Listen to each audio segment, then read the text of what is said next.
नमस्कार साथियों, कैसे हो आप लोग।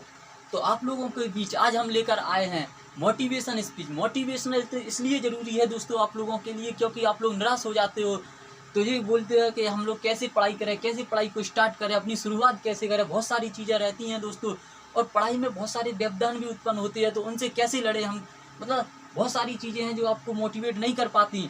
तो आप लोगों का जो मैं पढ़ा रहा था तो उसमें आप लोगों ने बोला था कि सर कुछ मोटिवेट भी किए कर दिया करो। तो मोटिवेशन क्या है कि दोस्तों वहाँ हमारे पास लिमिट का समय रहता है, तो इसलिए हम मोटिवेशनल की जो वीडियो आपको सेपरेट देते रहेंगे। और हम आज मैं ब्रिजेश सर अपने जो मैंने आज तक जितना सफ़र तय किया उसके बारे में थोड़ी सी झलक आप लोगों को दूंगा कि क्या क्या रहा क्या नहीं रहा। तो मैं इसलिए आप लोगों को बोलता हूँ दोस्तों, किसी की मत सुनो, किसी की मत सुनो, केवल अपनी सुनो।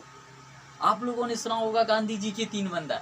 दोस्तों गांधी जी के वो 3 बंदर क्या कौन कौन से थे कि किसी की सुनो मत, गलत सुनो मत, गलत बोलो मत, ठीक है, और गलत जगह बैठो मत। बहुत सारी जो बातें हैं उनकी।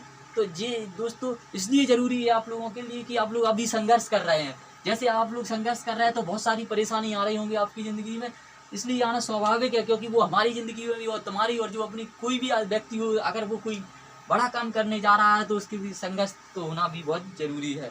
तो दोस्तों संघर्ष से इससे कैसे बचा जाए तो वो जानकारी मैं आप लोगों के लिए देता हूँ। बस आप लोग तो किसी की सुनिए मत। अगर आप जहाँ भी रहती है वहाँ गांव वाले या आपके शहर वाले या आपके कोई परिवार वाले या आपके रिश्तेदार कोई भी आपको टॉर्चर करते हैं तो आप लोग उनकी बात को मत सुनिए। केवल अपने लक्ष्य की ओर बढ़ते रहिए, और जब तक कि लक्ष्य प्राप्त ना कर लो। स्वामी विवेकानंद जी ने क्या बोला था कि उठो जागो और लक्ष्य प्राप्ति तक रुको मत। जब तक आप लोगों को लक्ष्य नहीं मिल जाता तब तक आप लोगों को रुकना नहीं है, क्योंकि दोस्तों अगर रुक गए तो समझो आप अपने लक्ष्य तक नहीं पहुंच पाओगे और दूसरों की बातों में उलझे रहोगे। इसलिए अपने लक्ष्य की ओर हमेशा बढ़ते रहिए दोस्तों। और आपके लिए क्या होना, पढ़ाई का सबसे मेन जरिया ये रहता है दोस्तों कि आपने ये नहीं है कि दिन भर पढ़ रहा है, दिन भर नहीं पढ़ना है आप लोगों को। चाहे आपको यूपीएससी देना हो लेकिन दिन भर नहीं पढ़ना है।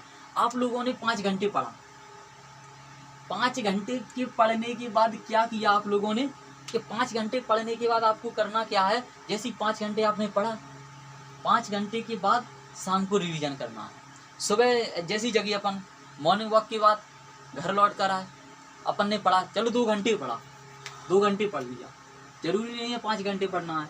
2 घंटे पढ़ लिया, 2 घंटे के बाद अपन को दिन में थोड़े बहुत अगर सो भी रहे हो तो सो लो। उसके बाद क्या करना है, शाम को इसका रिवीजन करना है। रिवीजन करने के बाद 10 मिनट का एक मॉक टेस्ट भी रहना है। यानी कि बहुत सारे मॉक टेस्ट ऐसा रहेगा, आप यूट्यूब चैनल खोल सकते हो, उस पर मॉक टेस्ट दे सकते हो, आप कोई ऐप खोल सकते हो उससे मॉक टेस्ट दे सकते हो। तो बस आपको क्या करना है, पहले पढ़ना है, फिर रिवीजन करना है, फिर एक मॉक देना है, बस हो गया। चाहे यूपीएससी हो, पीएससी हो या आपका कोई भी स्टेट लेवल का एग्जाम हो। तो सबसे पहले 3 चीज़ें जरूरी हैं दोस्तों, पहले पढ़ना है, फिर उसका रिवीजन करना है, फिर एक मॉक देना है। मॉक टेस्ट जरूरी है दोस्तों। अगर आप एग्जाम देने जाओगे तो जी आपको एहसास नहीं, बहुत ज़्यादा एहसास होगा कि आपने अगर मॉक टेस्ट नहीं दिया तो क्या हालात होते हैं। आप कुछ भी कर लीजिए, अगर आपने प्रैक्टिस नहीं की और बगैर प्रैक्टिस के आप एग्जाम में बैठ गए दोस्तों, तो ये बहुत ही 99% केस होता है कि आप लोगों का एग्जाम क्लियर हो जाए, तो कभी नहीं होगा दोस्तों जब तक कि अपन लोग मॉक टेस्ट नहीं देंगे। मॉक टेस्ट एक इतनी जरूरी अहम कदम, चाहे हम कह रहे हैं आप बुक से दो, एक ऑब्जेक्टिव बुक ले आओ उससे दो, लेकिन देना बहुत जरूरी है। यही नहीं कि कंप्यूटर से दो, आप लोग एक मॉक टेस्ट की बुक ले आओ उससे भी दे सकते हैं। तो आप लोगों के लिए इतना जरूरी है कि पहले पढ़ लिया, फिर उसका रिवीजन कर लिया, और रिवीजन करने के बाद एक मॉक टेस्ट और लगा लिया दोस्तों, हो जाएगा बस आपसे। और कुछ करने की ज़रूरत नहीं है, कोई भी एग्जाम हो ये आप कर सकते हो। ठीक है दोस्तों, सो थैंक यू। मैं आज इतना ही बताना चाहूँगा आप लोगों के लिए, और बाकी अपन कल चर्चा करेंगे।